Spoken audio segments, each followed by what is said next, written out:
Assalamualaikum warahmatullahi wabarakatuh. Perkenalkan, kami dari kelompok Fitra. Perkenalkan, nama saya Cynthia. Saya Nurul.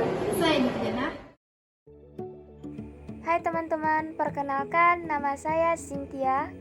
Umur 20 tahun, saya tinggal di Saing Rambi, Kabupaten Sambas. Saya dari Prodi Akuntansi Keuangan Perusahaan kelas 5C jurusan MIP, Politeknik Negeri Sambas.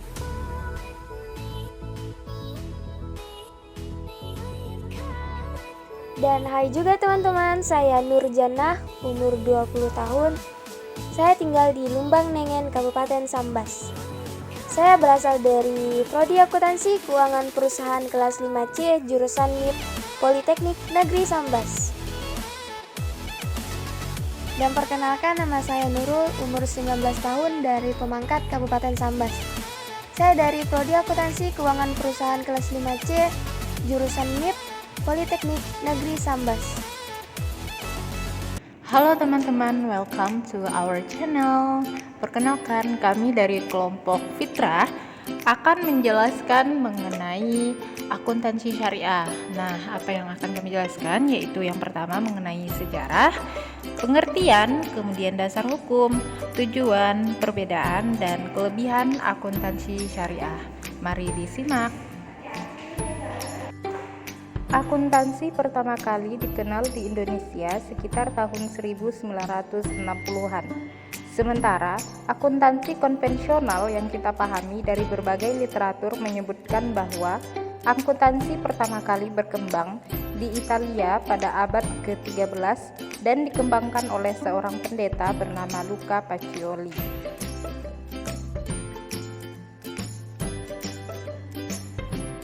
Kemudian beliau menulis sebuah buku yang berjudul Summa de Arithmetica Geometria et Proportionalit yang diterbitkan pada tahun 1494. Di dalam buku tersebut ada satu bab yang membahas tentang double entry accounting system yang merupakan sistem akuntansi yang menggunakan metode pencatatan keuangan secara ganda atau dua kali. Sejarah akuntansi syariah diawali dengan diwajibkannya kegiatan pencatatan atas transaksi yang tidak tunai seperti yang disebutkan dalam Al-Quran Surah Al-Baqarah ayat 282 yang kemudian diikuti dengan perintah kewajiban pembayaran zakat. Maka dimulai praktik akuntansi di dalam pemerintahan Islam. Dengan adanya kewajiban untuk melakukan pembayaran zakat, maka para sahabat Nabi merekomendasikan adanya kegiatan pencatatan yang resmi untuk pertanggungjawaban dan juga penerimaan dari uang negara. Nah, pengertian akuntansi syariah.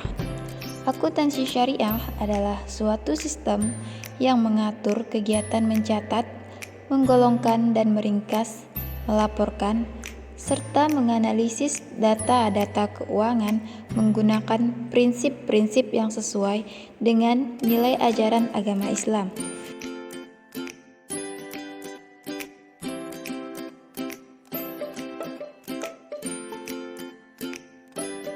Dasar hukum. Yang pertama, Al-Quran, Surah Al-Baqarah ayat 282. Yang kedua, hadis. Dan yang ketiga, ijma atau kesepakatan para ulama. Yang keempat, qiyas atau persamaan suatu peristiwa tertentu. Dan yang kelima, uruf atau adat kebiasaan.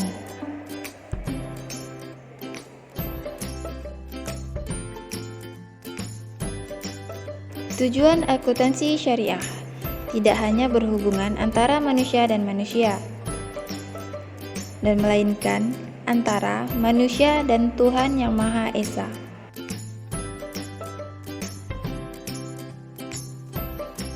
Dan tujuan akuntansi syariah yang pertama, menempatkan ibadah kepada Allah lebih dari segalanya. Yang kedua, menyeimbangkan kehidupan di dunia maupun di akhirat. Dan yang ketiga, meraih kesuksesan perekonomian yang diperintahkan Allah. Dan yang keempat, menghindari kekacauan dan kerusuhan. Persamaan dasar akuntansi syariah, yang dimana sedikit berbeda dengan akuntansi konvensional. Persamaan dasar akuntansi syariah, aset sama dengan kewajiban ditambah dana syirkah dan ditambah modal. Prinsip-prinsip akuntansi syariah. Yang pertama, prinsip pertanggungjawaban. Yang kedua, prinsip keadilan. Dan yang ketiga, prinsip kebenaran.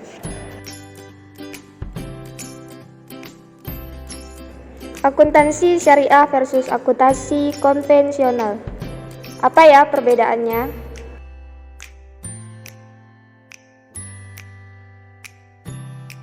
Perbedaan pada akuntansi syariah dan konvensional terletak pada yang pertama, sumber yang digunakan pada akuntansi syariah yaitu Al-Quran dan hadis. Sedangkan akuntansi konvensional bersumber dari penelitian para ahli. Dan yang kedua, fondasi filsafat yang melandasinya yaitu untuk akuntansi syariah adalah rasionalitas dan mempertimbangkan agama. Sedangkan untuk akuntansi konvensional yaitu rasionalitas.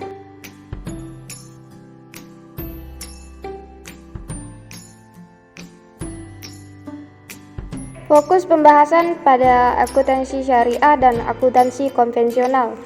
Untuk akuntansi syariah yaitu seluruh aspek kehidupan dunia. Sedangkan akuntansi konvensional itu terbatas untuk khusus peran akuntansi. Kelebihan sistem akuntansi syariah. Yang pertama yaitu sistem bagi hasil. Yang kedua, menggunakan prinsip jual beli murabahah. Ketiga, terhindar dari riba. Yang keempat, memiliki unsur tenggang rasa. Dan yang kelima, landasan hukum dari Tuhan. Sekian dari kami, kelompok Fitrah. Thank you for watching. Bye-bye.